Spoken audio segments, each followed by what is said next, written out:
think it's acceptable. It's acceptable on two different fronts. I don't think it's acceptable. 20 years ago, a black female was a prosecutor or not was not going to get up and talk shit to a former president. Yeah. So just so y'all know, we live, man. Huh? Yeah, we up. We up. Okay, we live. We live, Dan. We live. Go to your page, share. They can't see your hands, but I see. Hey, what's up? Welcome to the Tampa Bay Breakfast Club. We doing live debate watch party, and we're gonna join the introduction in progress. Yeah.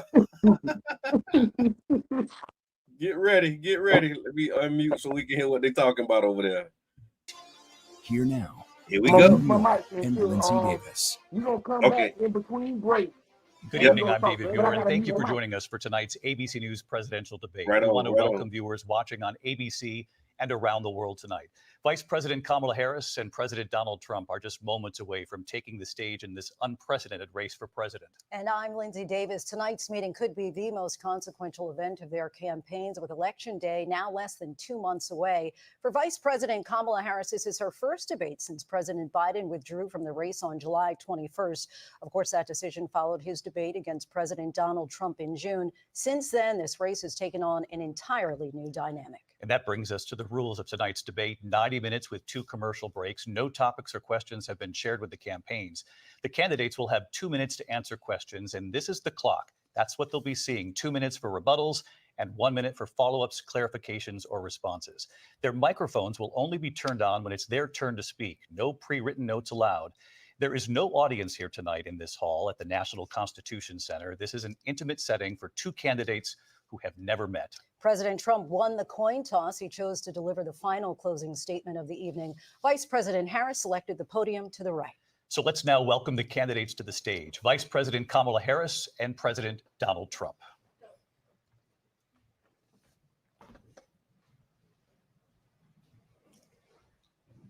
Kamala Harris. Let's have a good debate. Nice to see you. Have fun. Thank you. Welcome to you both. It's wonderful to have you. It's an honor to have you both here tonight. Good evening. We are looking forward to a spirited and thoughtful debate. So let's get started. I want to begin tonight with the issue that voters repeatedly say is their number one issue, and that is the economy and the cost of living in this country.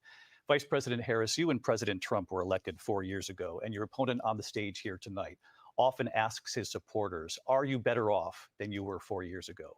When it comes to the economy, do you believe Americans are better off than they were 4 years ago? So I was raised as a middle-class kid, and I am actually the only person on this stage who has a plan that is about lifting up the middle class and working people of America. I believe in the ambition, the aspirations, the dreams of the American people. And that is why I imagine and have actually a plan to build what I call an opportunity economy. Because here's the thing.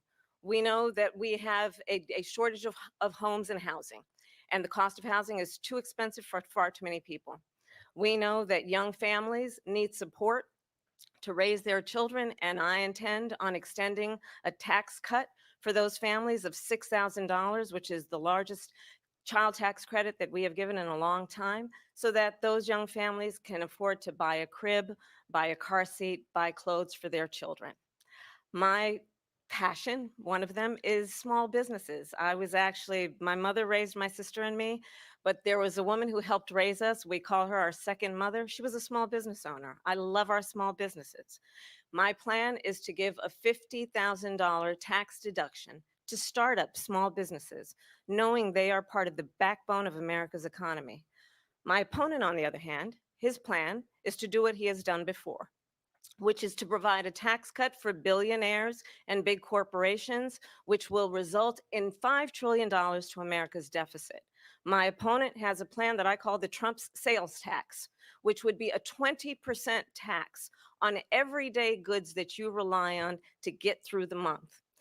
Economists have said that Trump sales tax would actually result for middle-class families in about $4,000 more a year because of his policies and his ideas about what should be the backs of middle-class people paying for tax cuts for billionaires. President Trump, I'll give you 2 minutes. First of all, I have no sales tax. That's an incorrect statement. She knows that. We're doing tariffs on other countries. Other countries are going to finally, after 75 years pay us back for all that we've done for the world. And the tariff will be substantial in some cases. I took in billions and billions of dollars, as you know, from China. In fact, they never took the tariff off because there was so much money they can't. It would totally destroy everything that they've set out to do. They're taking in billions of dollars from China and other places. They've left the tariffs on. When I had it, I had tariffs, and yet I had no inflation. Look, we've had a terrible economy because inflation which is really known as a country buster. It breaks up countries. We have inflation like very few people have ever seen before, probably the worst in our nation's history. We were at 21%, but that's being generous because many things are 50, 60, 70, and 80% higher than they were just a few years ago. This has been a disaster for people, for the middle class, but for every class. On top of that, we have millions of people pouring into our country from prisons and jails, from mental institutions and insane asylums, and they're coming in and they're taking jobs that are occupied right now by African Americans and Hispanics, and also unions. Unions are going to be affected very soon. And you see what's happening. You see what's happening with towns throughout the United States. That's You them look black at jobs, y'all. Springfield, Ohio. You look at Aurora in Colorado. They are taking over the towns. They're taking over buildings. They're going in violently. These are the people that Xi and Biden led into our country, and they're destroying our country. They're dangerous. They're at the highest level of criminality, and we have to get them out. We have to get them out fast. I created one of the greatest economies in the history of our country. I'll do it again and even better. We are going to get to immigration and border security during this debate, but I would like to let Vice President Harris respond on the economy here. Well, I would love to. Let's talk about what Donald Trump left us. Donald Trump left us the worst unemployment since the Great Depression. Donald Trump left us the worst public health epidemic in a century. Donald Trump left us the worst attack on our democracy since the Civil War. And what we have done is clean up Donald Trump's mess. What we have done and what I intend to do is build on what we know are the aspirations and the hopes of the American people. But I'm going to tell you all in this debate tonight, you're going to hear from the same old tired playbook, a bunch of lies, grievances, and name calling. What you're going to hear tonight is a detailed and dangerous plan called Project 2025 that the former president intends on implementing if he were elected again. I believe very strongly that the American people want a president who understands the importance of bringing us together, knowing we have so much more in common than what separates us. And I pledge to you to be a president for all Americans. President Trump will give you a minute here to respond. Number one, I have nothing to do, as you know, and as she knows better than anyone, I have nothing to do with Project 2025. That's out there. I haven't read it. I don't want to read it purposely. I'm not going to read it. This was a group of people that got together. They came up with some ideas, I guess some good, some bad, but it makes no difference. I have nothing to do. Everybody knows I'm an open book. Everybody knows what I'm going to do. Cut taxes very substantially and create a great economy like I did before. We had the greatest economy. We got hit with a pandemic. And the pandemic was not since 1917, where 100 million people died, has there been anything like it. We did a phenomenal job with the pandemic. We handed them over a country where the economy and where the stock market was higher than it was before the pandemic came in. Nobody's ever seen anything like it. We made ventilators for the entire world. We got gowns, we got masks, we did things that nobody thought possible. And people give me credit for rebuilding the military. They give me credit for a lot of things, but not enough credit for the great job we did with the pandemic. But the only jobs they got were bounce back jobs. These were jobs bounced back, and it bounced back and it went to their benefit. But I was the one that created them. They know it, and so does everybody else. Vice President Harris, I'll let you respond.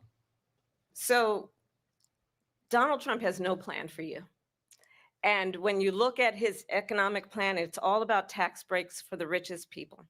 I am offering what I describe as an opportunity economy, and the best economists in our country, if not the world, have reviewed our relative plans for the future of America. What Goldman Sachs has said is that Donald Trump's plan would make the economy worse. Mine would strengthen the economy. What the Wharton School has said is Donald Trump's plan would actually explode the deficit. 16 Nobel laureates have described his economic plan as something that would increase inflation and by the middle of next year would invite a recession. You just have to look at where we are and where we stand on the issues. And I'd invite you to know that Donald Trump actually has no plan for you because he is more interested in defending himself than he is in looking out for you. It's just a soundbite. They gave her that to say. Look, I went to the Wharton School of Finance, and many of those professors, the top professors, think my plan is a brilliant plan. It's a great plan. It's a plan that's going to bring up our worth, our value as a country. It's going to make people want to be able to go and work and create jobs and create a lot of good, solid money for our country. And just to finish off, she doesn't have a plan. She copied Biden's plan, and it's like 4 sentences, like run, spot, run. 4 sentences that are just, oh, we'll try and lower taxes. She doesn't have a plan. Take a look at her plan. She doesn't have a plan. Mr. President, I do want to drill down on something you both brought up. The Vice President brought up your tariffs. You responded, and let's drill down on this because your plan is what she calls is essentially a national sales tax. Your proposal calls for tariffs, as you pointed out here, on foreign imports across the board. You recently said that you might double your plan, imposing tariffs up to 20% on goods coming into this country. As you know, many economists say that with tariffs at that level, costs are then passed on to the consumer. Vice President Harris has argued it'll mean higher prices on gas, food, clothing, medication, arguing it costs the typical family nearly $4,000 a year. Do you believe Americans can afford higher prices because of tariffs? They're not going to have higher prices. What's going to have and who's going to have higher prices is China and all of the countries that have been ripping us off for years. I was the only president ever. China was paying us hundreds of billions of dollars, and so were other countries. And, you know, if she doesn't like them, they should have gone out and they should have immediately cut the tariffs. But those tariffs are there 3.5 years now under their administration. We are going to take in billions of dollars, hundreds of billions of dollars. I had no inflation, virtually no inflation. They had the highest inflation perhaps in the history of our country because I've never seen a worse period of time. People can't go out and buy cereal or bacon or eggs or anything else. The people of our country are absolutely dying with what they've done. They've destroyed the economy. And all you have to do is look at a poll. The polls say 80 and 85 and even 90% that the Trump economy was great, that their economy was terrible. Vice President Harris, I do want to ask for your response. And you heard what the president said there, because the Biden administration did keep a number of the Trump tariffs in place. So how do you respond? Well, let's be clear that the Trump administration resulted in a trade deficit, one of the highest we've ever seen in the history of America. He invited trade wars. You want to talk about his deal with China? What he ended up doing is under Donald Trump's presidency, he ended up selling American chips to China to help them improve and modernize their military, basically sold us out, when a policy about China should be in making sure the United States of America wins the competition for the 21st century, which means focusing on the details of what that requires, focusing on relationships with our allies, focusing on investing in American-based technology so that we win the race on AI, on quantum computing, focusing on what we need to do to support America's workforce so that we don't end up having on the short end of the stick in terms of workers' rights. But what Donald Trump did, let's talk about this, with COVID, is he actually thanked President Xi for what he did during COVID. Look at his tweet. Thank you, President Xi, exclamation point, when we know that Xi was responsible for lacking and not giving us transparency about the origins of COVID. President Trump, I'll let you respond. First of all, they bought their chips from Taiwan. We hardly make chips anymore because of philosophies like they have and policies like they have. I don't say her because she has no policy. Everything that she believed 3 years ago and 4 years ago is out the window. She's going to my philosophy now. In fact, I was going to send her a MAGA hat. She's gone to my philosophy. But if she ever got elected, she'd change it. And it will be the end of our country. She's a Marxist. Everybody knows she's a Marxist. Her father's a Marxist professor in economics, and he taught her well.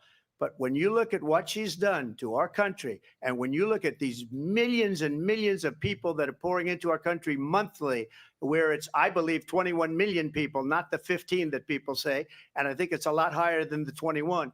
That's bigger than New York State pouring in. And just look at what they're doing to our country. They're criminals. Many of these people coming in are criminals.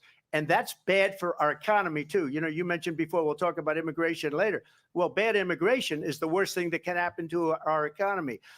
They have, and she has, destroyed our country with policy that's insane. Almost policy that you'd say they have to hate our country. President Trump, thank you. Lindsay? I want to turn to the issue of abortion. President Trump, you've often touted that you were able to kill Roe v. Wade. Last year, you said that you were proud to be the most pro-life president in American history. Then last month, you said that your administration would be great for women and their reproductive rights. In your home state of Florida, you surprised many with regard to your 6-week abortion ban, because you initially had said that it was too short. And you said, quote, I'm going to be voting that we need more than 6 weeks. But then the very next day, you reversed course and said you would vote to support the 6-week ban. Vice President Harris says that women shouldn't trust you on the issue of abortion because you've changed your position so many times. Therefore, why should they trust you? Well, the reason I'm doing that vote is because the plan is, as you know, the vote is, they have abortion in the 9th month. They even have, and you can look at the governor of West Virginia, the previous governor of West Virginia, not the current governor, is doing an excellent job, but the governor before, he said the baby will be born and we will decide what to do with the baby. In other words, we'll execute the baby. And that's why I did that, because that predominates, because they're radical. The Democrats are radical in that. And her vice presidential pick, which I think was a horrible pick, by the way, for our country, because he is really out of it. But her vice presidential pick says abortion in the 9th month is absolutely fine. He also says execution after birth. It's execution, no longer abortion, because the baby is born, is okay. And that's not okay with me, hence the vote. But what I did is something for 52 years, they've been trying to get Roe v. Wade into the states. And through the genius and heart and strength of 6 Supreme Court justices, we were able to do that. Now, I believe in the exceptions for rape, incest, and life of the mother. I believe strongly in it. Ronald Reagan did also. 85% of Republicans do. Exceptions, very important. But we were able to get it, and now states are voting on it. And for the first time, you're going to see, look, this is an issue that's torn our country apart for 52 years. Every legal scholar, every Democrat, every Republican, liberal, conservative, they all wanted this issue to be brought back to the states where the people could vote. And that's what happened. Now, Ohio, the vote was somewhat liberal. Kansas, the vote was somewhat liberal, much more liberal than people would have thought. But each individual state is voting. It's the vote of the people now. It's not tied up in the federal government. I did a great service in doing it. It took courage to do it. And the Supreme Court had great courage in doing it. And I give tremendous credit to those 6 justices. There is no state in this country where it is legal to kill a baby after it's born. Madam Vice President, I want to get your response to President Trump. Well, as I said, you're going to hear a bunch of lies, and that's not actually a surprising fact. Let's understand how we got here. Donald Trump hand-selected 3 members of the United States Supreme Court with the intention that they would undo the protections of Roe v. Wade. And they did exactly as he intended. And now in over 20 states, there are Trump abortion bans, which make it criminal for a doctor or nurse to provide health care. In one state, it provides prison for life. Trump abortion bans that make no exception even for rape and incest, which understand what that means. A survivor of a crime, a violation to their body, does not have the right to make a decision about what happens to their body next. That is immoral. And one does not have to abandon their faith or deeply held beliefs to agree. The government, and Donald Trump certainly, should not be telling a woman what to do with her body. I have talked with women around our country. You want to talk about this is what people wanted? Pregnant women who want to carry a pregnancy to term, suffering from a miscarriage, being denied care in an emergency room because the healthcare providers are afraid they might go to jail, and she's bleeding out in a car in the parking lot. She didn't want that. Her husband didn't want that. A 12 or 13-year-old survivor of incest being forced to carry a pregnancy to term. They don't want that. And I pledge to you, when Congress passes a bill to put back in place the protections of Roe v. Wade, as President of the United States, I will proudly sign it into law. But understand, if Donald Trump were to be reelected, he will sign a national abortion ban. Understand, in his Project 2025, there would be a national abortion, a monitor that would be monitoring your pregnancies, your miscarriages. I think the American people believe that certain freedoms, in particular the freedom to make decisions about one's own body, should not be made by the government. Thank you, Vice President Harris. Well, there she goes again. It's a lie. I'm not signing a ban, and there's no reason to sign a ban because we've gotten what everybody wanted. Democrats, Republicans, and everybody else, and every legal scholar wanted it to be brought back into the states, and the states are voting. And it may take a little time, but for 52 years, this issue has torn our country apart, and they've wanted it back in the states. And I did something that nobody thought was possible. The states are now voting. What she says is an absolute lie. And as far as the abortion ban, no, I'm not in favor of abortion ban, but it doesn't matter because this issue has now been taken over by the states. Would you veto a national abortion ban if it came Well, to I your won't desk? have to because, again, two things. Number one, she said she'll go back to Congress. She'll never get the vote. It's impossible for her to get the vote, especially now with the 50-50, and essentially 50-50 in both Senate and the House. She's not going to get the vote. She can't get the vote. She won't even come close to it. So it's just talk. You know what it reminds me of? When they said they're going to get student loans terminated, and it ended up being a total catastrophe. The student loans, and then her, I think probably her boss, if you call him a boss, he spends all his time on the beach.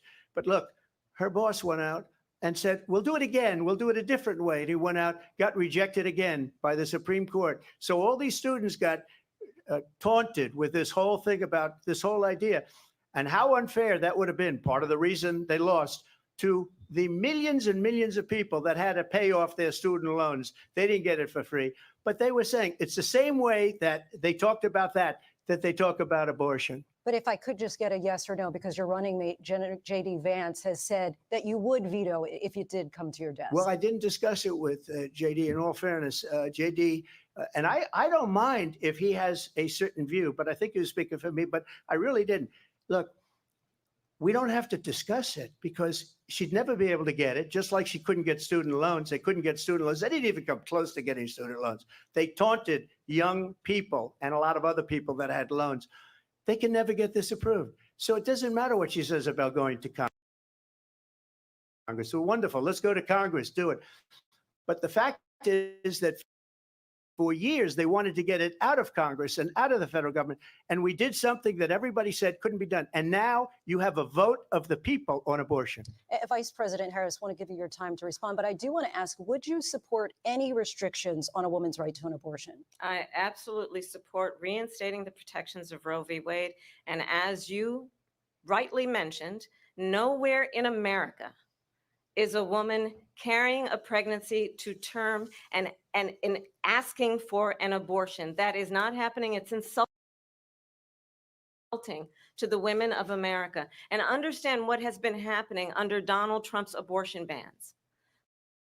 Couples who pray and dream of having a family are being denied IVF treatments. What is happening in our country? Working people, working women who are working 1 or 2 jobs, who can barely afford childcare as it is, have to travel to another state to get on a plane sitting next to strangers to go and get the health care she needs. Barely can afford to do it, and what you are putting her through is unconscionable. And the people of America have not, the majority of Americans believe in a woman's right to make decisions about her own body. And that is why in every state where this issue has been on the ballot, in red and blue states both, The people of America have voted for freedom. Vice President Harris, Excuse me, I thank have you. to respond. Another lie. It's another lie. I have been a leader on IVF, which is fertilization. The IVF, I have been a leader. In fact, when they got a very negative decision on IVF from the Alabama courts, I saw the people of Alabama and the legislature 2 days later voted it in. I've been a leader on it. They know that, and everybody else knows it. I have been a leader on fertilization, IVF. And the other thing, you should ask, will she allow abortion in the 8th month, 9th month, 7th month? Come on. Okay, would you do that? Why don't you ask her Why- that why question? don't you That's answer the the problem. question, would you Because veto? under Roe v. Answer Wade, the question, would you veto? you could do abortions in the 7th month, the 8th month, the 9th That's month, not true. and probably after birth. Just look at the former governor of Virginia. The governor of Virginia said, we put the baby aside and then we determine what we want to do with the baby. President Trump, thank you. We're going to turn now to immigration and border security. We know it's an issue that's important to Republicans, Democrats, voters across the board in this country. Vice President Harris,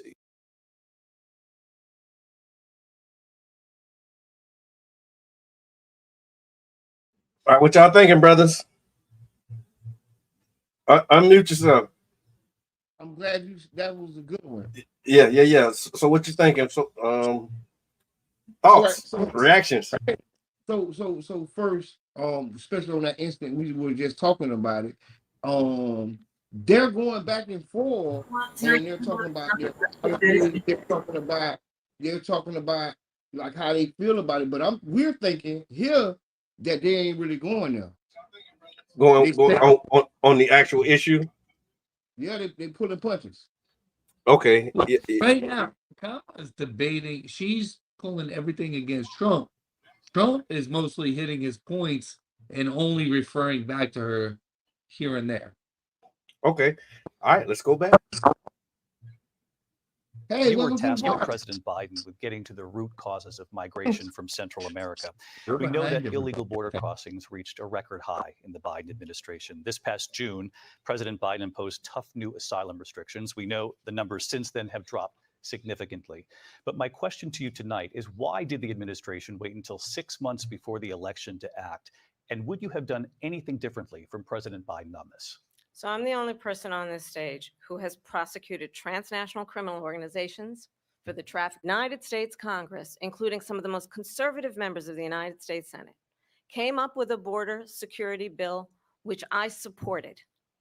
And that bill would have put 1,500 more border agents on the border to help those folks who are working there right now overtime, trying to do their job. It would have allowed us to stem the flow of fentanyl coming into the United States. I know there are so many families watching tonight who have been personally affected by the surge of fentanyl in our country. That bill would have put more resources to allow us to prosecute transnational criminal organizations for trafficking in guns, drugs, and human beings. But you know what happened to that bill? Donald Trump got on the phone, called up some folks in Congress and said, kill the bill. And you know why? Because he'd prefer to run on a problem instead of fixing a problem. And understand, this comes at a time where the people of our country actually need a leader who engages in solutions, who actually addresses the problems at hand. But what we have in the former president is someone who would prefer to run on a problem instead of fixing a problem. And I'll tell you something, he's going to talk about immigration a lot tonight, even when it's not the subject that is being raised. And I'm going to actually do something really unusual, and I'm going to invite you to attend one of Donald Trump's rallies, because it's a really interesting thing to watch. You will see during the course of his rallies, he talks about fictional characters like Hannibal Lecter. He will talk about windmills cause cancer. And what you will also notice is that people start leaving his rallies early out of exhaustion and boredom. And I will tell you, the one thing you will not hear him talk about is you. You will not hear him talk about your needs, your dreams, and your desires. And I'll tell you, I believe you deserve a president who actually puts you first. And I pledge to you that I will. Vice President Harris, thank you. President Trump, on that point, I want to get your response. Well, I would like to respond. Let me just ask, though, why did you try to kill that bill, and successfully so? That would have put thousands of additional agents and officers on the border. First, let me respond as to the Please. rallies. She said people start leaving. People don't go to her rallies. There's no reason to go. And the people that do go, she's bussing them in and paying them to be there and then showing them in a different light. So she can't talk about that. People don't leave my rallies. We have the biggest rallies, the most incredible rallies in the history of politics. That's because people want to take their country back. Our country is being lost. We're a failing nation. And it happened 3.5 years ago. And what's going on here, you're going to end up in World War III, just to go into another subject. What they have done to our country by allowing these millions and millions of people to come into our country, and look at what's happening to the towns all over the United States. And a lot of towns don't want to talk. It's not going to be Aurora or Springfield. A lot of towns don't want to talk about it because they're so embarrassed by it. In Springfield, they're eating the dogs, the people that came in. They're eating the cats. They're eating the pets of the people that live there. And this is what's happening in our country. And it's a shame. As far as rallies are concerned, as far as the reason they go is they like what I say. They want to bring our country back. They want to make America great again. It's a very simple phrase, make America great again.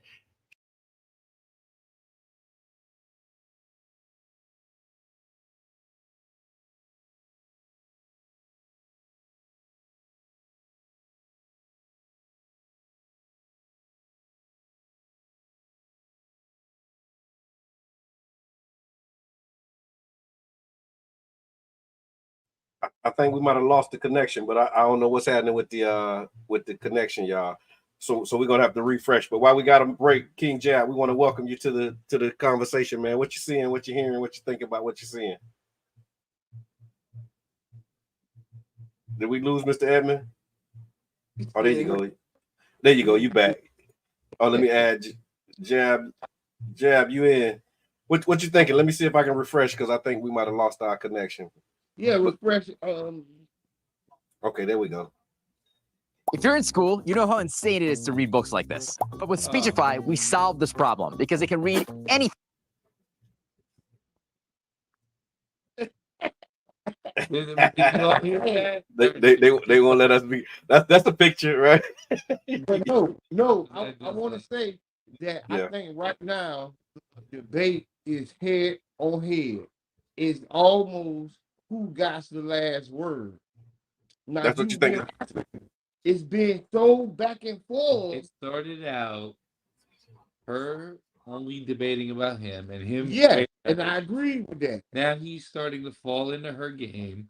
And now he's in the game. Now it's going to be a back and forth. But yes, you see, because he's right. We're ultimately get back to them.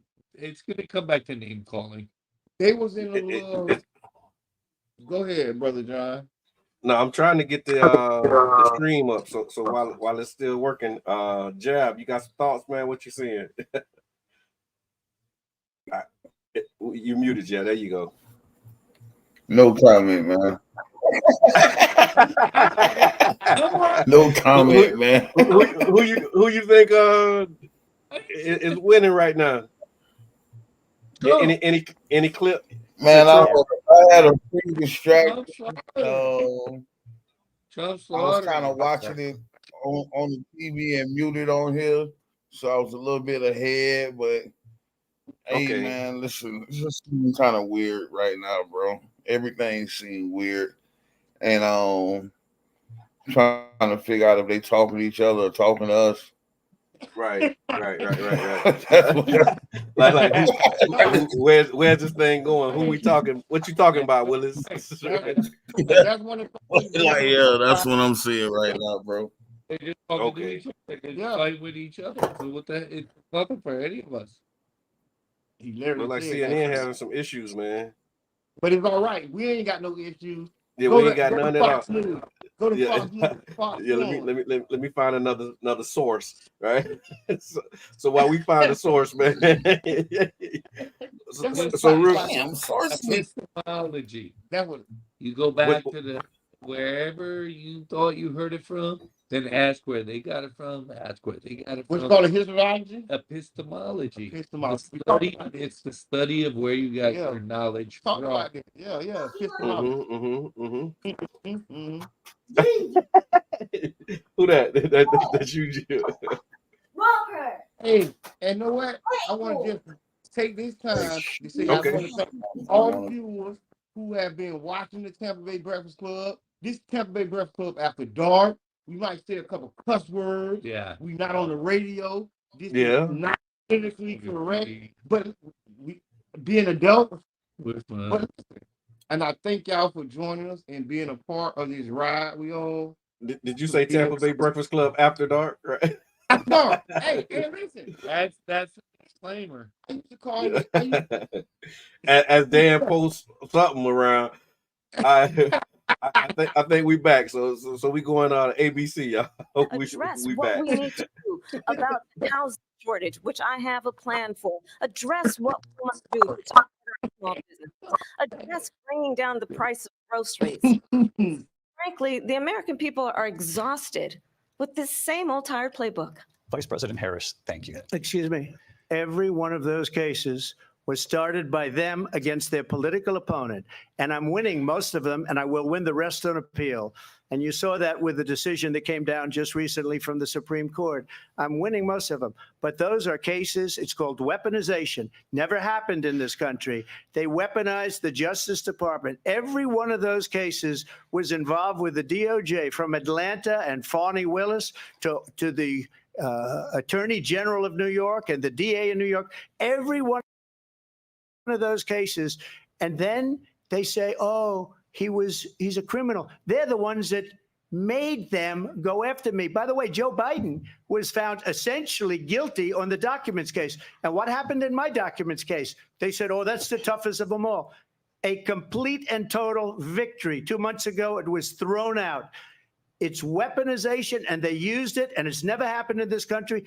They used it to try and win an election. They're fake cases. President Trump, thank you. A really quick response here, Vice President Harris, on this notion of weaponization of the Justice Department. Well, let's talk about extreme and understand the context in which this election in 2024 is taking place. The United States Supreme Court recently ruled that the former president would essentially be immune from any misconduct if he were to enter the White House again. Understand, this is someone who has openly said he would terminate, I'm quoting, terminate the Constitution of the United States, that he would weaponize the Department of Justice against his political enemies. Someone who has openly expressed disdain for members of our military. Understand what it would mean if Donald Trump were back in the White House with no guardrails, because certainly we know now the court won't stop him. We know J.D. Vance is not going to stop him. It's up to the American people Vice to President stop Harris, him. thank you. Lindsay? Vice President Harris, in your last run for president. This is the one that weaponized, not me. She weaponized. I probably took a bullet to the head because of the things that they say about me. They talk about democracy. I'm a threat to democracy. They're the threat to democracy with a fake Russia investigation We do have a lot to that get- went nowhere. We have a lot to get to. Lindsay? Vice President Harris, in your last run for president, you said you wanted to ban fracking. Now you don't. You wanted mandatory government buyback programs for assault weapons. Now your campaign says you don't. You supported decriminalizing border crossings. Now you're taking a harder line. I know you say that your values have not changed. So then why have so many of your policy positions changed? So my values have not changed, and I'm going to discuss every one of at least every point that you've made. But in particular, let's talk about fracking because we're here in Pennsylvania. I made that very clear in 2020. I will not ban fracking. I have not banned fracking as Vice President of the United States. And in fact, I was the tie-breaking vote on the Inflation Reduction Act, which opened new leases for fracking. My position is that we have got to invest in diverse sources of energy so we reduce our reliance on foreign oil. We have had the largest increase in domestic oil production in history because of an approach that recognizes that we cannot over-rely on foreign oil. As it relates to my values, let me tell you, I grew up a middle-class kid raised by a hardworking mother who worked and saved and was able to buy our first home when I was a teenager. The values I bring to the importance of home ownership, knowing not everybody got handed $400 million on a silver platter and then filed bankruptcy 6 times, is a value that I bring to my work to say we are going to work with the private sector and home builders to increase 3 million homes, increased by 3 million homes by the end of my first term.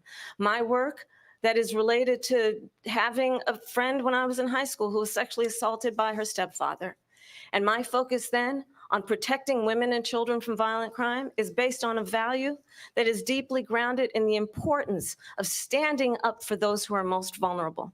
My work that is about protecting Social Security and Medicare is based on longstanding work that I have done, protecting seniors from scams.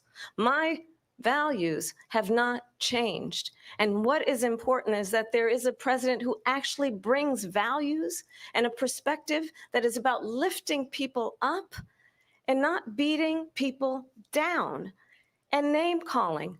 The true measure of the leader is the leader who actually understands the strength is not in beating people down, it's in lifting people up. I intend to be that president. President Trump, your Well, first of all, response? I wasn't given $400 million. I wish I was. My father was a Brooklyn builder, Brooklyn, Queens, and a great father, and I learned a lot from him. But I was given a fraction of that, a tiny fraction, and I built it into many, many billions of dollars, many, many billions. And when people see it, they are even surprised. So we don't have to talk about that. Fracking, she's been against it for 12 years. Defund the police, she's been against that forever. She gave all that stuff up very wrongly, very horribly, and everybody's laughing at it, okay? They're all laughing at it. She gave up at least 12 and probably 14 or 15 different policies. Like, she was big on defund the police. In Minnesota, she went out, wait a minute, I'm talking now, if you don't mind, please. Does that sound familiar? She went out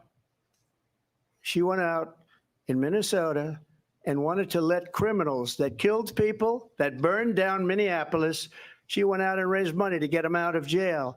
She did things that nobody would ever think of. Now she wants to do transgender operations on illegal aliens that are in prison. This is a radical left liberal that would do this. She wants to confiscate your guns, and she will never allow fracking in Pennsylvania. If she won the election, fracking in Pennsylvania will end on day one. Just to finish, one thing so important in my opinion. So I got the oil business going like nobody has ever done before. When they took over, they got rid of it, started getting rid of it, and the prices were going up the roof. They immediately let these guys go to where they were. I would have been 5 times, 4 times, 5 times higher, because you're talking about 3.5 years ago. They got it up to where I was because they had no choice, because the prices of energy were quadrupling and doubling. You saw what happened to gasoline. So they said, let's go back to Trump. But if she won the election, the day after that election, they'll go back to destroying our country, and oil will be dead. Fossil fuel will be dead. We'll go back to windmills, and we'll go back to solar, where they need a whole desert to get some energy to come out. You ever see a solar plant? By the way, I'm a big fan of solar, but they take 400, 500 acres of desert President soil. Trump, we have a These lot are of not good issues things that for we the have to get environment to. that We're she out of time. understands. Thank you. Lindsay, thank you. We have an election in just 56 days. And I want to talk about the peaceful transfer of power, which, of course, we all know is a cornerstone of our democracy, and the role of a president in a moment of crisis. Mr. President, on January 6th, you told your supporters to march to the Capitol. You said you would be right there with them. The country and the world saw what played out at the Capitol that day, the officers coming under attack. Aides in the West Wing say you watched it unfold on television off the Oval Office. You did send out tweets, but it was more than 2 hours before you sent out that video message telling your supporters to go home. Is there anything you regret about what you did on that day? You just said a thing that isn't covered. Peacefully and patriotically, I said during my speech, not later on. Peacefully and patriotically. And nobody on the other side was killed. Ashley Babbitt was shot by an out-of-control police officer that should have never, ever shot her. It's a disgrace. But we didn't do this group of people that have been treated so badly. I ask, what about all the people that are pouring into our country and killing people that she allowed to pour in? She was the border czar. Remember that. She was the border czar. She doesn't want to be called the border czar because she's embarrassed by the border. In fact, she said at the beginning, well, I'm surprised you're not talking about the border yet. That's because she knows what a bad job they've done. What about those people? When are they going to be prosecuted? When are these people from countries all over the world, not just South America, they're coming in from all over the world, David, all over the world.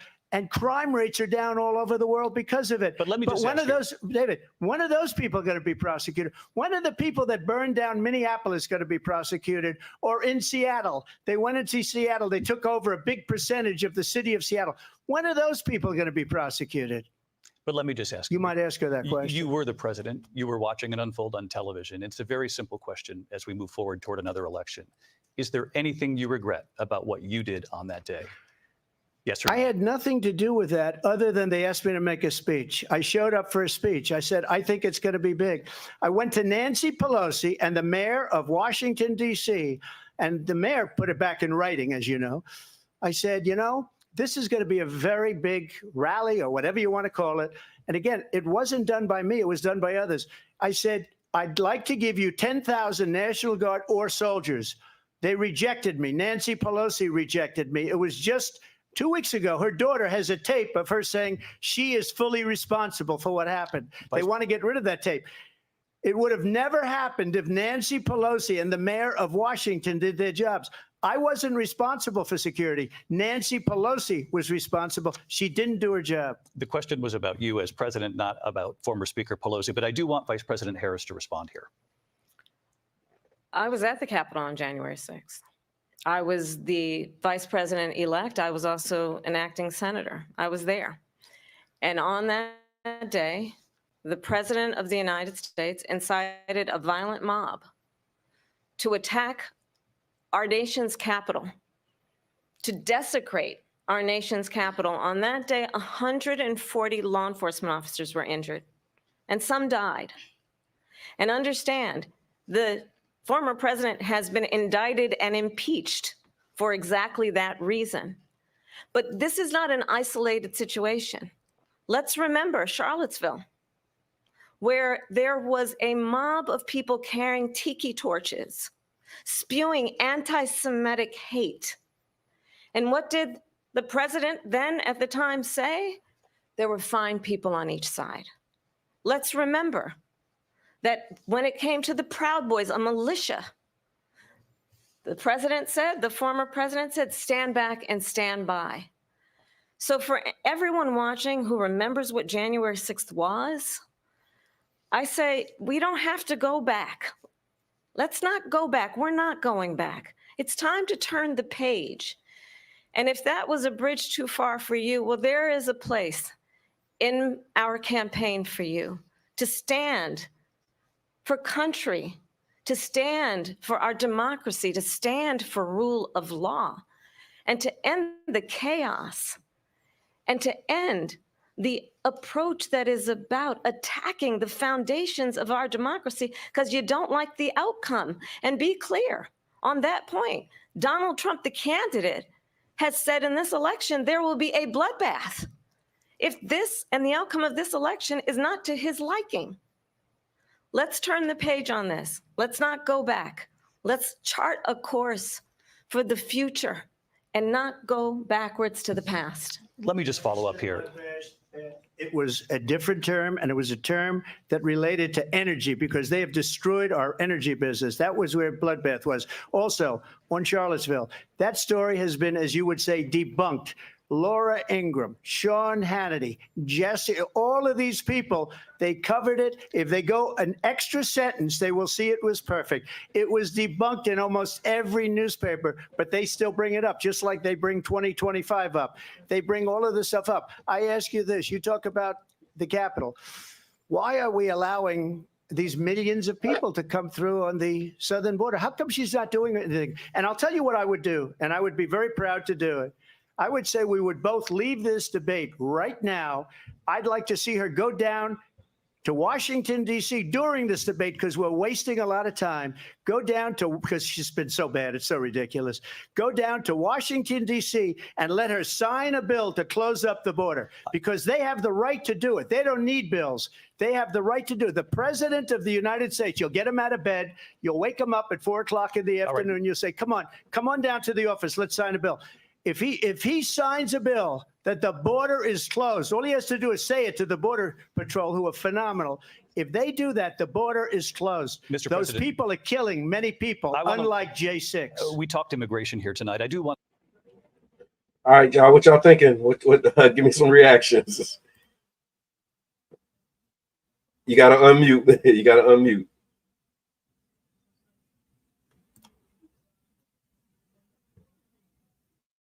I think you muted, Mr. Edmond. I can't hear you. There you go. So You missed the whole few. Let's talk about this. Pearls, baby. Right before you, and we're talking about the same thing. And so my thought, Dan said he feels Trump winning. I say the winner is the last person with the microphone. I think each one of them is like, this is one of the best debates ever. I've watched debates. I've watched debates since Ross Perot. So now look up Ross Perot. Look, Mr. Edmond, you sounded like Trump now. This is the best debate ever. No, this is. He has people to support him. I was telling you that. I'm like, bro, man. this is so entertaining. It's so entertaining. And I haven't processed who's winning. Everyone who wins is the big who got that microphone last. Yeah. Yeah. That's how I'm looking at it. You got a retired prosecutor. Hey man, that look that Dan gave him, bro. That was everything. That look that Dan gave him.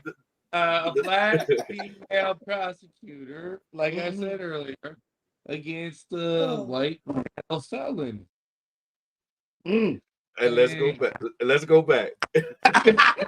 Focus on this next issue to both of you, because it really brings us this into focus, truth in these times that we're living in. Mr. President, for 3.5 years after you lost the 2020 election, you repeatedly falsely claimed that you won, many times saying you won in a landslide. In the past couple of weeks leading up to this debate, you have said, quote, you lost by a whisker, that you, quote, didn't quite make it, that you came up a little bit short. I said that? Are you now acknowledging that you lost in 2020? No, I don't acknowledge that at all. But I you said did that say that. sarcastically. But You know those- that. It was said, oh, we lost by a whisker. That was said sarcastically. Look, there's so much proof. All you have to do is look at it. And they should have sent it back to the legislatures for approval. I got almost 75 million votes, the most votes any sitting president has ever gotten. I was told if I got 63, which was what I got in 2016, you can't be beaten.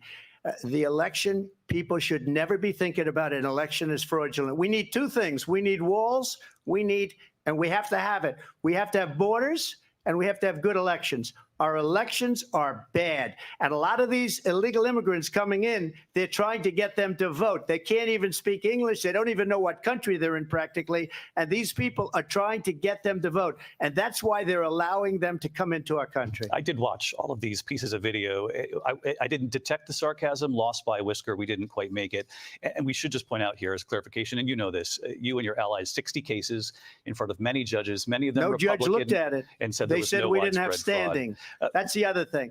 They said we didn't have standing, a technicality. Can you imagine a system where a person in an election doesn't have standing? The president of the United States doesn't have standing. That's how we lost. If you look at the facts, and I'd love to have you'll do a special on it. I'll show you Georgia, and I'll show you Wisconsin, and I'll show you Pennsylvania, and I'll show you. We have so many facts and statistics, but you know what? That doesn't matter, because we have to solve the problem that we have right now. That's old news. And the problem that we have right now is we have a nation in decline, and they have put it into decline. We have a nation that is dying, David. Mr. President, thank you. Vice President Harris, you heard the president there tonight. He said he didn't say that he lost by a whisker. So he still believes he did not lose the election that was won by President Biden and yourself. But I do want to ask you about something that's come up in the last couple of days. This was a post from President Trump about this upcoming election just weeks away. He said, when I win, those people who cheated, and then he lists donors, voters, election officials, he says will be prosecuted to the fullest extent of the law, which will include long-term prison sentences. One of your campaign's top lawyers responded saying, we won't let Donald Trump intimidate us. We won't let him suppress the vote. Is that what you believe he's trying to do here? Donald Trump was fired by 81 million people. So let's be clear about that. And clearly he is having a very difficult time processing that. But we cannot afford to have a president of the United States who attempts as Wait. Did she say he was fired by 81 million people? Hey, Yeah, that was a timeout. But yeah, listen, yeah, I'm gonna tell you, dog. Y'all heard it here first. These two yeah, are two of the best candidates for president in over 50 years. yeah. This is a good hit. I'm telling you, It's a good head to head, man. these two people, because they are at the top. I was just thinking, I'm like, damn. So Kamala at the top of her game. Is Trump peaking? She's gonna be the real They- housewife of They- Atlanta. Hey, Next the election. I don't know. I'm telling That's you. what I'm Yeah. listening to it, and I'm like, oh man, this is tough. she's It- debating against him, and he's rallying a nation. Okay, I hear you. I hear you there. He's not, he sometimes he focuses on her, but most of the time he's focusing on America. Every And time that's- she and- focuses and- on and- anything, it's on him. And I think I think that might have been advice, because in past debates and every other conversation, he makes everything about him, and so whoever prepped him probably told him, Make it make about- sure yeah. you make it about the country and not about you, because that was Very definitely something. observant. Yeah. Very All right, observant. let's go. He did in the past to upend the will of the voters in a free and fair election. And I'm going to tell you that I have traveled the world as Vice President of the United States, and world leaders are laughing at Donald Trump. I have talked with military leaders, some of whom worked with you, and they say you're a disgrace. And when you then talk in this way in a presidential debate and deny what over and over again are court cases you have lost because you did in fact lose that election, it leads one to believe that perhaps we do not have in the candidate to my right the temperament or the ability to not be confused about fact. That's deeply troubling, and the American people deserve better. I'll give you 1 minute to respond, Mr. President. Let me just say about world leaders. Viktor Orban, one of the most respected men, they call him a strong man. He's a tough person, smart. Prime Minister of Hungary. They said, why is the whole world blowing up? 3 years ago, it wasn't. Why is it blowing up? He said, because you need Trump back as president. They were afraid of him. China was afraid, and I don't like to use the word afraid, but I'm just quoting him. China was afraid of him. North Korea was afraid of him.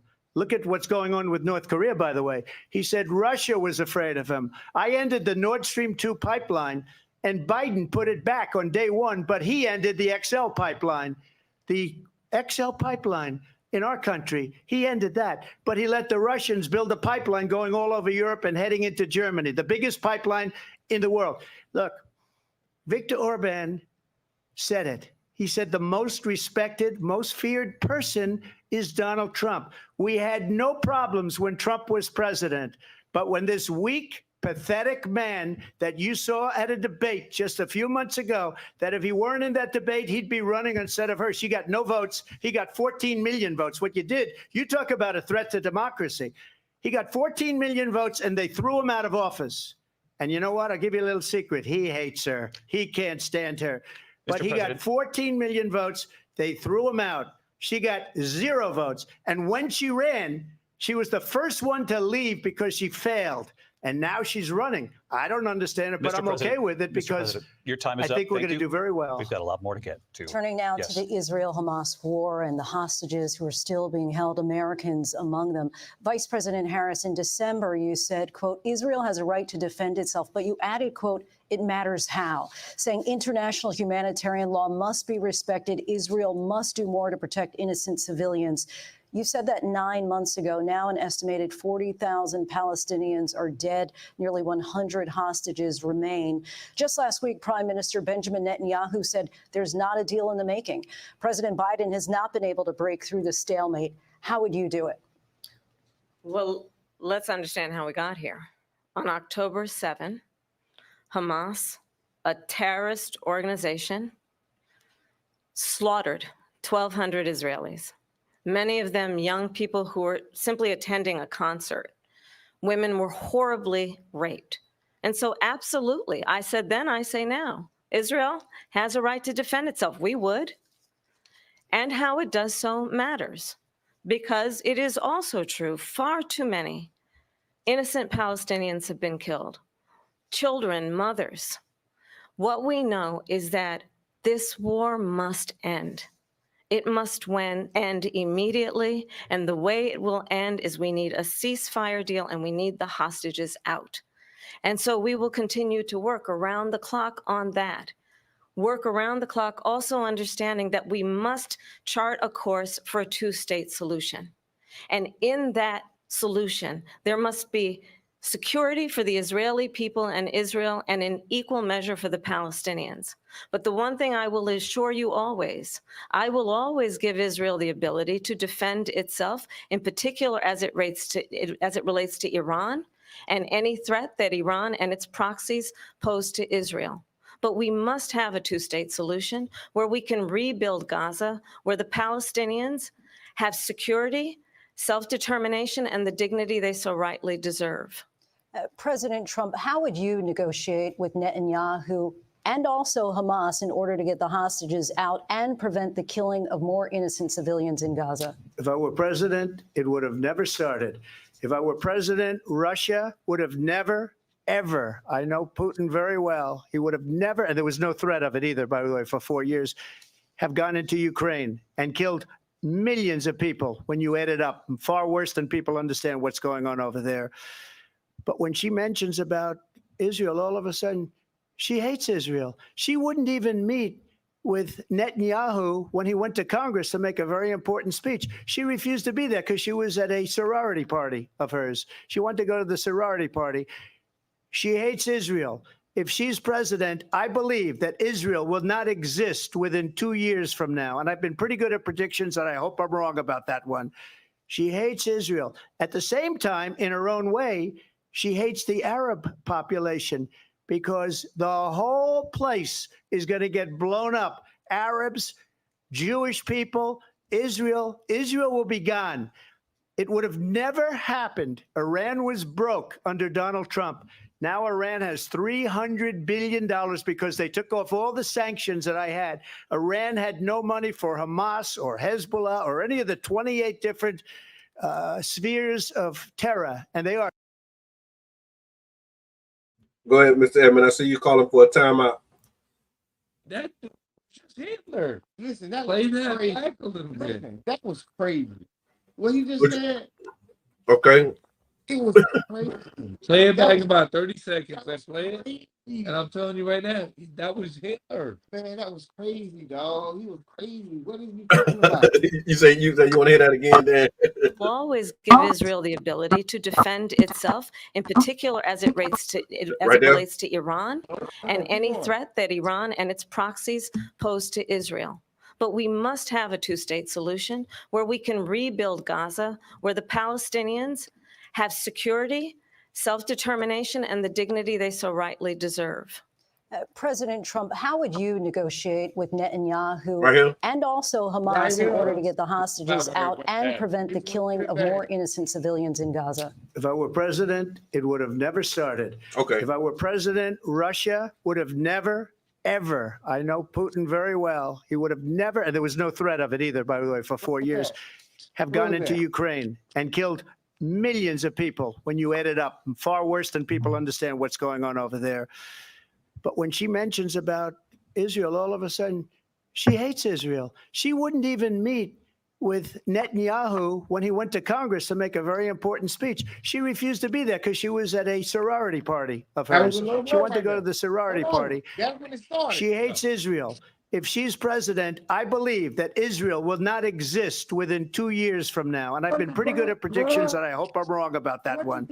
She That's hates. Hitler. That's Hitler. We're getting rid of Israel.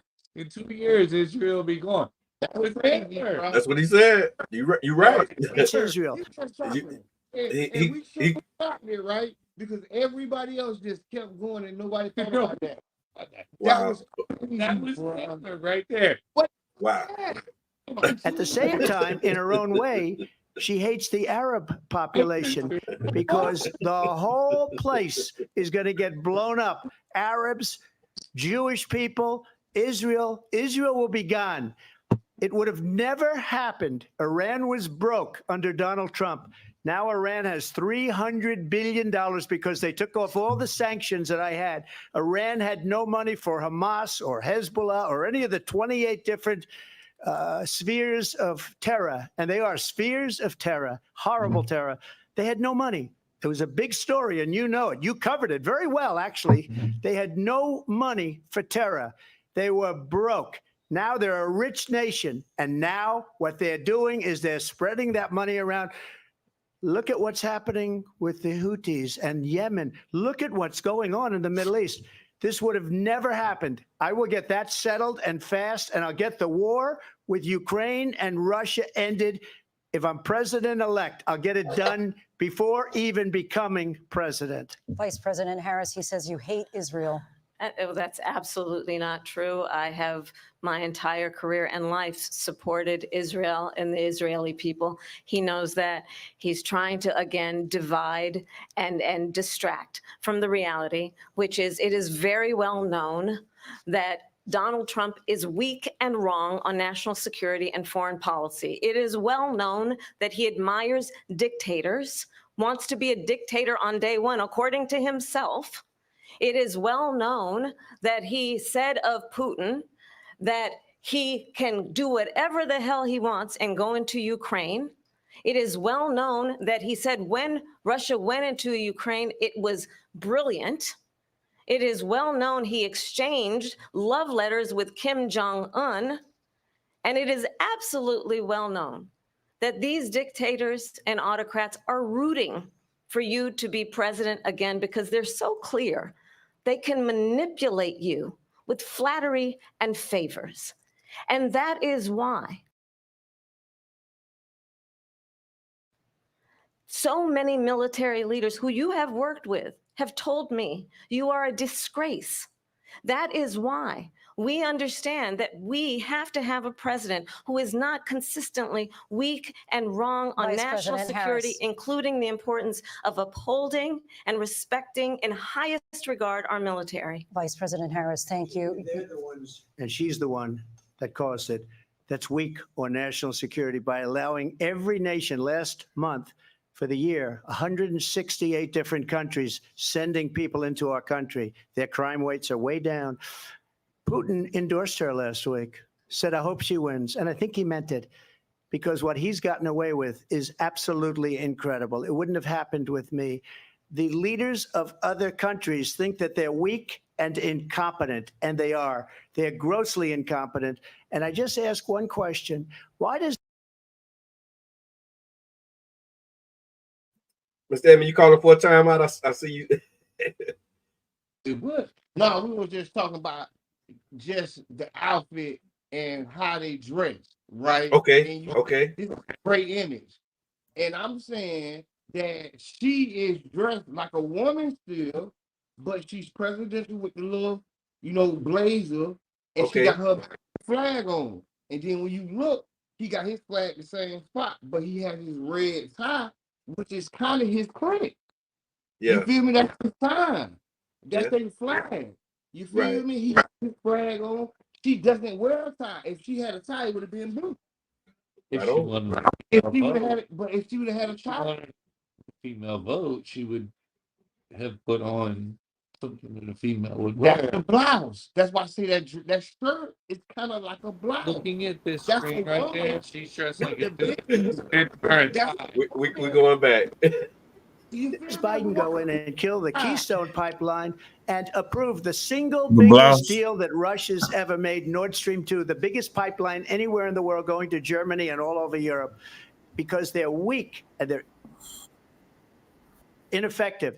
And Biden, by the way, President gets paid Trump, a lot of money. Thank you. We have a lot of issues to get to. We'll be right back with much more of this historic ABC News presidential debate from the National Constitution Center right here in Philadelphia. Back in a moment.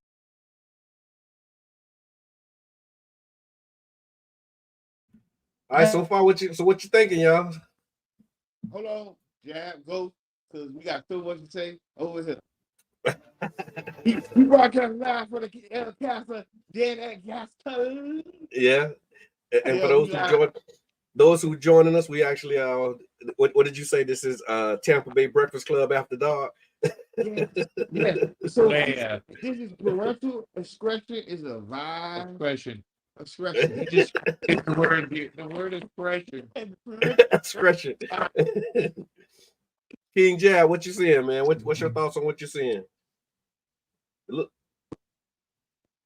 I think you muted if you do got thoughts, Jab.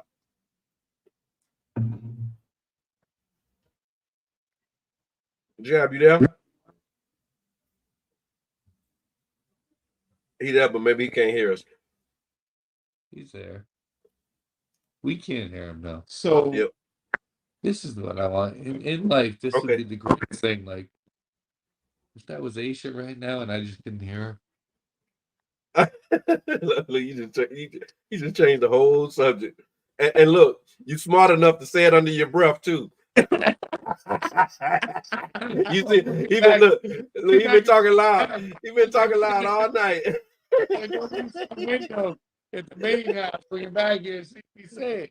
He been talking loud all night when he said, "If that was Asa,"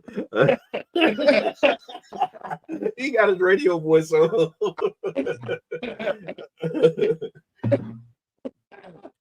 Jab, what you think, man? Who's looking presidential? Are they both looking presidential? Jab, why you ain't reacting? Can you hear us? you can't hear. You must not be able to hear. I'm gonna put it in the Right. chat. Right now. There you go. There you go, Jab. Jabbar said she got on the blouse. Jabbar said she got on the blouse. and that makes a difference. Image is everything. Going with that, no? Yeah. So you voting for the one with the black, the one in the blouse? Yo, she looks like Michael Jackson right there. Come on, look at that, bro. Come on, that's everything. Tomorrow is gonna be that picture and her next to Michael Jackson. No, I'm telling you, it's going to be. This is really, we're watching history in the making. Picture of her tonight, it's gonna look like Michael Jackson. Maybe, you know what? Maybe they'll do one where it's Prince trying to be Michael Jackson. Oh, stop, Dan. Stop. But it's just gonna be Michael Jackson. Trust me. So on the issues that they mentioned, I know there's a lot that's been covered. So January 6th, they talk about that. Trump said nobody on the other side got killed. Did y'all catch that when he said nobody on the other side got killed? It was just it was a rogue cop or something, that overzealous cop that killed the lady. It's group. Yeah. There was only one patriot that was killed, But no, in his view. But no, In his mind, one patriot was killed. Several people who lost their life. Yeah. So it's people who lost their life later. So they talking about people who lost their life that day. So Okay. it's several people who had committed suicide behind that. Several. On the same squad. Like, it's crazy stories about it. I don't really want to go in it because I don't know enough. They feel guilty about covering their whole thing up, and I feel you, but that's all a part of the situation. But the truth of the matter is, one person was killed, and you know what? But no, it's all a part of the situation. Trump gets to say that was a patriot because she was a former military woman. No, That's what he gets to say. It's an officer that died too. What you think about him saying? What was it? They didn't even acknowledge that. No, it's a couple. You feel me? That's why I say a couple days later, right? But that's why I say it, because it's like a caveat. So if I go do something right now, everybody who died or transpired after what my actions caused is counted to my case. So let's say I go do something right now, something stupid, and then it's several things that happen after I do it, right? It all counts against me while I'm in the county jail. But in these circumstances, those things don't matter. You feel me? But in my mind, I'm keeping scope. I know those things matter, right? I know I'm just not being treated a certain way. It's somebody getting treated a special way because it counts. If that is what happened, that counts. The legal term, I think, is race justice. which is the circle of danger. So Everything how big is the circle of danger? What it Go called? ahead. And we'll, Go ahead, Jab. Jab got but something, how y'all. big does that circle of danger become? Jab, what you got? so is it about issues? Because I'm like this here, bro. After watching what transpired with Tyreek Hill, I really have an issue with somebody saying they go give police immunity. That's Yeah. a big issue for me right now. I hear that. I hear that. And it's the same guy who's That's saying one of this. my swing vote issues right now. I appreciate that. And with that, we're gonna jump back in, y'all. That's a great flag, Jab. Appreciate that, man. Let's go. Hold on. Conflict. Mr. President, it has been the position of the Biden administration that we must defend Ukraine from Russia, from Vladimir Putin, to defend their sovereignty, their democracy, that it's in America's best interest to do so, arguing that if Putin wins, he may be emboldened to move even further into other countries. You have said you would solve this war in 24 hours. You said so just before the break tonight. How exactly would you do that? And I want to ask you a very simple question tonight. Do you want Ukraine to win this war? I want the war to stop. I want to save lives that are being people being killed by the millions. It's the millions. It's so much worse than the numbers that you're getting, which are fake numbers. Look, we're in for 250 billion or more because they don't ask Europe, which is a much bigger beneficiary to getting this thing done than we are.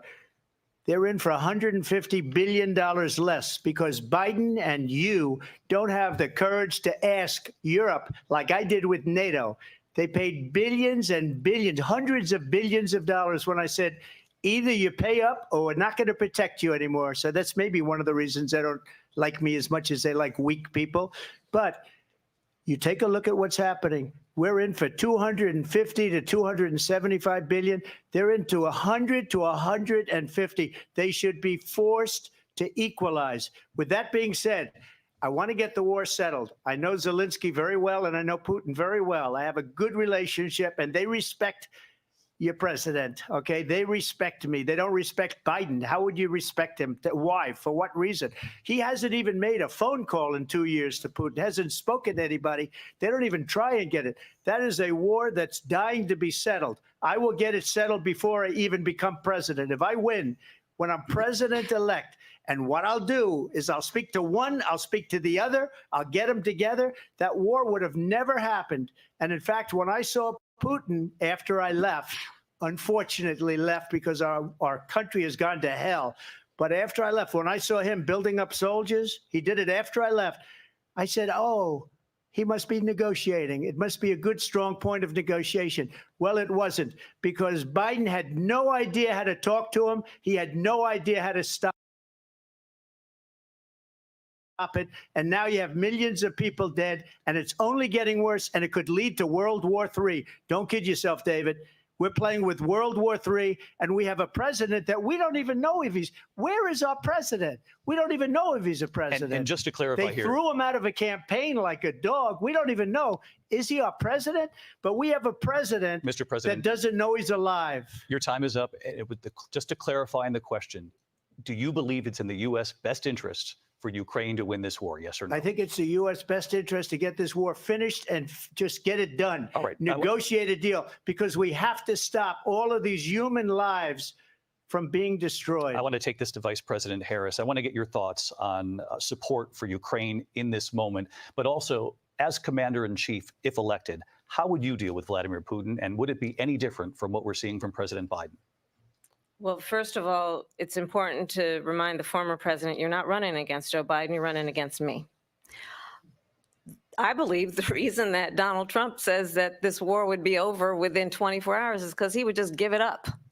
And that's not who we are as Americans. Let's understand what happened here. I actually met with Zelensky a few days before Russia invaded, tried through force to change territorial boundaries, to defy one of the most important international rules and norms, which is the importance of sovereignty and territorial integrity. And I met with President Zelensky. I shared with him American intelligence about how he could defend himself. Days later, I went to NATO's eastern flank. to Poland and Romania. And through the work that I and others did, we brought 50 countries together to support Ukraine in its righteous defense. And because of our support, because of the air defense, the ammunition, the artillery, the javelins, the Abrams tanks that we have provided, Ukraine stands as an independent and free country. If Donald Trump were president, Putin would be sitting in Kyiv right now. And understand what that would mean, because Putin's agenda is not just about Ukraine. Understand why the European allies and our NATO allies are so thankful that you are no longer president, and that we understand the importance of the greatest military alliance the world has ever known, which is NATO, and what we have done to preserve the ability of Zelensky and the Ukrainians to fight for their independence. Otherwise, Putin would be sitting in Kyiv with his eyes on the rest of Europe, starting with Poland. And why don't you tell the 800,000 Polish Americans right here in Pennsylvania how quickly you would give up for the sake of favor and what you think is a friendship with what is known to be a dictator who would eat you for lunch. Vice President Harris, thank you. We've heard from both of you on Ukraine tonight. Afghanistan came up in the last hour. I wanted her to respond to something you said earlier, and I'll give you a minute here. Putin would be sitting in Moscow, and he wouldn't have lost 300,000 men and women, but he would have been sitting in Moscow. Quiet, please. He would have been sitting in Moscow, much happier than he is right now. But eventually, you know, he's got a thing that other people don't have. He's got nuclear weapons. They don't ever talk about that. He's got nuclear weapons. Nobody ever thinks about that. And eventually, maybe he'll use them, and maybe he hasn't been that threatening. But he does have that, something we don't even like to talk about. Nobody likes to talk about it. But just so you understand, they sent her to negotiate peace before this war started. 3 days later, he went in and he started the war because everything they said was weak and stupid. They said the wrong things. That war should have never started. She was the emissary. They sent her in to negotiate with Zelensky and Putin, and she did. And the war started 3 days later. And that's the kind of talent we have with her. She's worse than Biden. In my opinion, I think he's the worst president in the history of our country. She goes down as the worst vice president in the history of our country. But let me tell you something. She is a horrible negotiator. They sent her in to negotiate. As soon as they left, Putin did the invasion. President Trump, thank you. You did bring up something. You said she went to negotiate with Vladimir Putin. Vice President Harris, have you ever met Vladimir Putin? Can you clarify tonight? Yet again, I said it at the beginning of this debate, you're going to hear a bunch of lies coming from this fellow. And that is another one. When I went to meet with President Zelensky, I've now met with him over 5 times. The reality is it has been about standing as America always should, as a leader upholding international rules and norms, as a leader who shows strength, understanding that the alliances we have around the world are dependent on our ability to look out for our friends and not favor our enemies because you adore strong men instead of caring about democracy. And that is very much what is at stake here. The President of the United States is commander-in-chief. And the American people have a right to rely on a president who understands the significance of America's role and responsibility in terms of ensuring that there is stability and ensuring we stand up for our principles and not sell them for the benefit of personal flattery. We've talked about Ukraine and Vladimir Putin. I do want to talk about Afghanistan. It came up in the first hour of this debate. I wanted to move on to Afghanistan. Stoltenberg said Trump did the most amazing thing I've ever seen. He got these countries, the 28 countries at the time, to pay up. He said, I've never seen, he's the head of NATO. He said, I've never seen. For years, we were paying almost all of NATO. We were being ripped off by European nations, both on trade and on NATO. I got them to pay up by saying one of the statements you made before, if you don't pay, we're not going to protect you. President Otherwise, Trump. we would have never gotten it. He said it was one of the most incredible jobs that he's ever seen done. Thank you. I want to turn to Afghanistan. It came up in the first hour of the debate, and we witnessed a poignant moment today on Capitol Hill, honoring the soldiers who died in the chaotic withdrawal from Afghanistan. I do want to ask the Vice President, do you believe you bear any responsibility in the way that withdrawal played out? Well, I will tell you, I agreed with President Biden's decision to pull out of Afghanistan. 4 presidents said they would, and Joe Biden did. And as a result, America's taxpayers are not paying the $300 million a day we were paying for that endless war. And as of today, there is not one member of the United States military who is in active duty in a combat zone in any war zone around the world, the first time this century. But let's understand how we got to where we are. Donald Trump, when he was president, negotiated one of the weakest deals you can imagine. He calls himself a deal maker. Even his national security advisor said it was a weak, terrible deal. And here's how it went down. He bypassed the Afghan government. He negotiated directly with a terrorist organization called the Taliban. The negotiation involved the Taliban getting 5,000 Taliban terrorists released. And get this, and the president at the time invited the Taliban to Camp David, a place of storied significance for us as Americans, a place where we honor the importance of American diplomacy, where we invite and receive respected world leaders.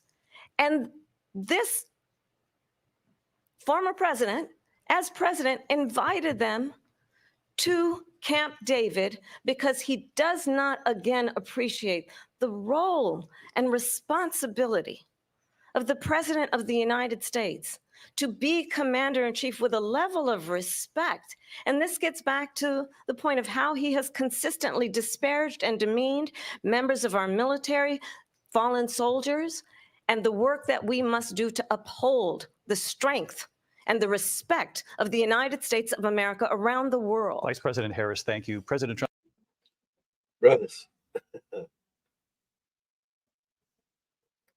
Thoughts, reactions. Yeah. Yeah, shit for a reaction. Pluto talking to Jupiter, and you talking about reacting to. Damn, what's the reaction? That's all I need. Thank you very much. Your response to her saying that you began the negotiations with the Taliban. So, if you take a look at that period of time, the Taliban was killing our soldiers, a lot of them, with snipers. And I got involved with the Taliban because the Taliban was doing the killing. That's the fighting force within Afghanistan. They don't bother doing that because, they deal with the wrong people all the time. But I got involved. And Abdul is the head of the Taliban. He is still the head of the Taliban. And I told Abdul, don't do it anymore. You do it anymore, you're going to have problems. And he said, why do you send me a picture of my house? I said, you're going to have to figure that out, Abdul. And for 18 months, we had nobody killed. We did have an agreement negotiated by Mike Pompeo. It was a very good agreement. The reason it was good, we were getting out. We would have been out faster than them, but we wouldn't have lost the soldiers. We wouldn't have left many Americans behind, and we wouldn't have left $85 billion worth of brand new, beautiful military equipment behind. And just to finish, they blew it. The agreement said you have to do this, and they didn't do it. They didn't do it. The agreement was terminated by us because they didn't do what they were supposed to do. I want to move and on. These people did the worst withdrawal and, in my opinion, the most embarrassing moment in the history of our country. And by the way, that's why Russia attacked Ukraine, because they saw how incompetent she and her boss are. President Trump, thank you. I want to move on now to race and politics in this country. Mr. President, you recently said of Vice President Harris, quote, I didn't know she was black until a number of years ago when she happened to turn black, and now she wants to be known as black. I want to ask a bigger picture question here tonight. Why do you believe it's appropriate to weigh in on the racial identity of your opponent? I don't, and I don't care. I don't care what she is. I don't care. You make a big deal out of something. I couldn't care less. Whatever she wants to be is okay with me. But those were your words. So I'm I don't asking. know. I don't know. I mean, all I can say is I read where she was not black, that she put out, and I'll say that. And then I read that she was black, and that's okay. Either one was okay with me. That's up to her. That's up to her. Vice President Harris, your thoughts on this? I think it's, I mean, honestly, I think it's a tragedy that we have someone who wants to be president who has consistently, over the course of his career, attempted to use race to divide the American people. You know, I do believe that the vast majority of us know that we have so much more in common than what separates us, and we don't want this kind of approach that is just constantly trying to divide us, and especially by race. And let's remember how Donald Trump started. He was land, he owned buildings, and he was investigated because he refused to rent property to Black families. Let's remember, this is the same individual who took out a full-page ad in the New York Times calling for the execution of 5 young Black and Latino boys who were innocent, the Central Park 5.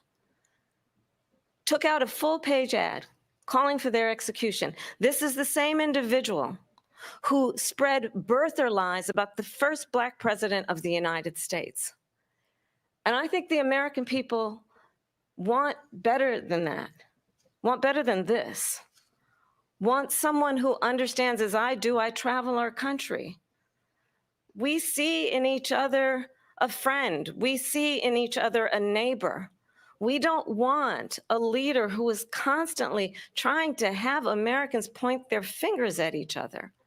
I meet with people all the time who tell me, can we please just have discourse about how we're going to invest in the aspirations and the ambitions and the dreams of the American people? Knowing that regardless of people's color or the language their grandmother speaks, we all have the same dreams and aspirations and want a president who invests in those, not in hate and division. Vice President Harris, thank you. Lindsay? President Trump, this is now your 3rd time. This is the most divisive presidency in the history of our country. There's never been anything like it. They're destroying our country, and they come up with things like what she just said, going back many, many years, when a lot of people, including Mayor Bloomberg, agreed with me on the Central Park 5. They admitted, they said, they pled guilty. And I said, well, if they pled guilty, they badly hurt a person, killed a person ultimately. And if they pled guilty, then they pled, we're not guilty. But this is a person that has to stretch back years, 40, 50 years ago, because there's nothing now. I built one of the greatest. Dan, what was that? Wow. Yo, did you just mute? Yeah, we are muted. You muted him? Oh, we unmuted. You should mute him. No, I unmuted you so I can see what that reaction was. Look like you like that took you for a spin, man. The Central Park 5, they were guilty, and then they said they're not guilty. I think the biggest problem with that, and that's why I be trying to be careful what I say, because you put your foot in your mouth, and especially the more time you have where people are listening to you, the more times you got to get it wrong. And he got it wrong big time. He got it wrong big time. He doubled down on it because that's what you're supposed to do. You're supposed to stand on what you say, and you double down on it, but you're wrong. And then the presidential thing to do in those situations is like when you do everything. When you find out that you were wrong, you pardon everything. It's like, how you react once you find out you're wrong.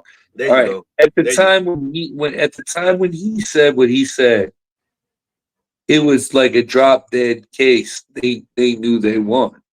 Yeah. But he was president and they knew they was wrong.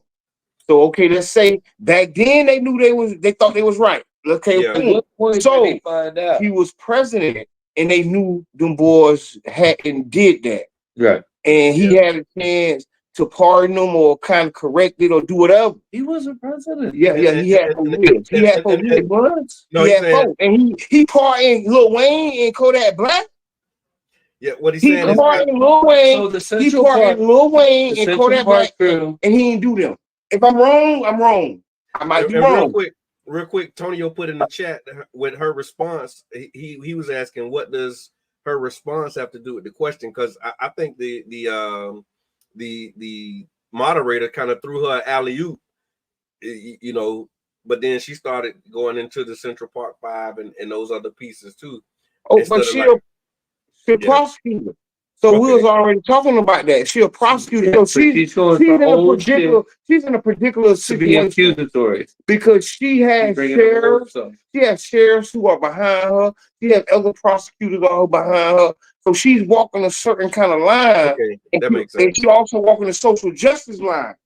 We was already talking about she already social justice, but she's also a prosecutor, and she's a successful prosecutor who they follow her tactics around America.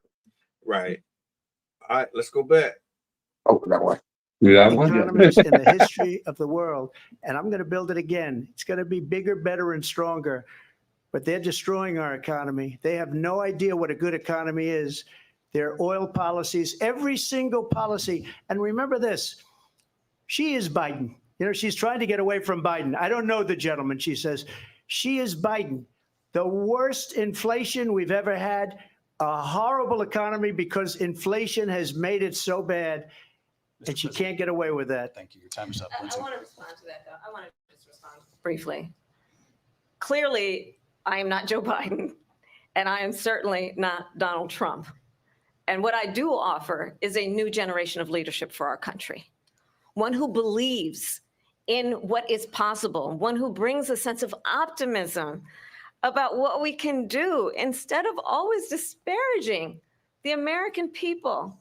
I believe in what we can do to strengthen our small businesses, which is why I have a plan. Let's talk about our plans and let's compare the plans. I have a plan to give startup businesses $50,000 tax deduction, to pursue their ambitions, their innovation, their ideas, their hard work. I have a plan, $6,000 for young families for the first year of your child's life, to help you in that most critical stage of your child's development. I have a plan that is about allowing people to be able to pursue what has been fleeting in terms of the American dream by offering a help with down payment of $25,000 down payment assistance for first-time home buyers. That's the kind of conversation, I believe, David, that people really want tonight, as opposed to a conversation that is constantly about belittling and name-calling.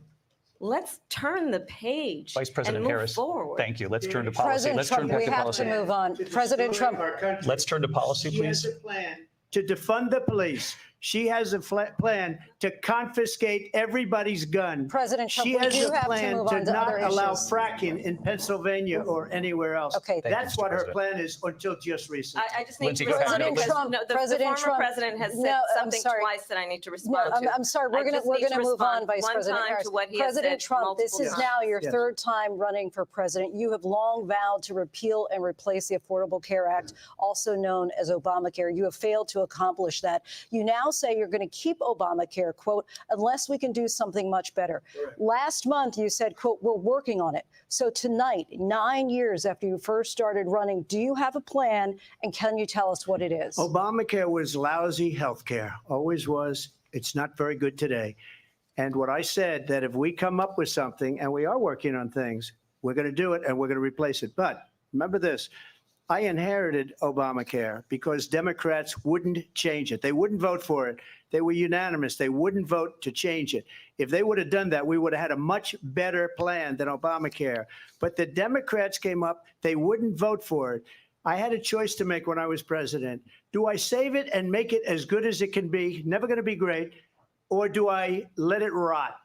And I felt I had an obligation, even though politically it would have been good to just let it rot and let it go away. I decided, and I told my people, the top people, and they're very good people. I have a lot of good people in that administration. We read about the bad ones. We had some real bad ones too, and so do they. They have really bad ones. The difference is they don't get rid of them. But let me just explain. I had a choice to make. Do I save it and make it as good as it can be, or do I let it rot? and I saved it. I did the right thing, but it's still never going to be great, and it's too expensive for people. And what we will do is we're looking at different plans. If we can come up with a plan that's going to cost our people, our population, less money and be better health care than Obamacare, then I would absolutely do it. But until then, I'd run it as good as it can be run. So just a yes or no, you still do not have a plan? I have concepts of a plan. I'm not president right now. But if we come up with something, I would only change it if we come up with something that's better and less expensive. And there are concepts.